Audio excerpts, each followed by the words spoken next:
اینجا بزرگترین بنای خشتی جهان است. شهر تمدن و اصالت، شهر نخل و نارنج.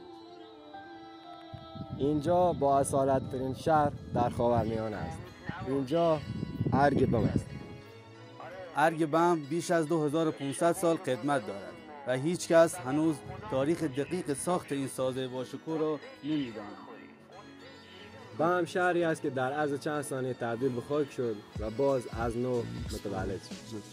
اینجا بزرگترین بنای خشتی جهان است که حتی ثبت جهانی دارد و با دیوار بزرگ چین مقایسه می شود. اینجا شهری است که مردمانش عزیزان خود را با دستان خودشون خاک کردند.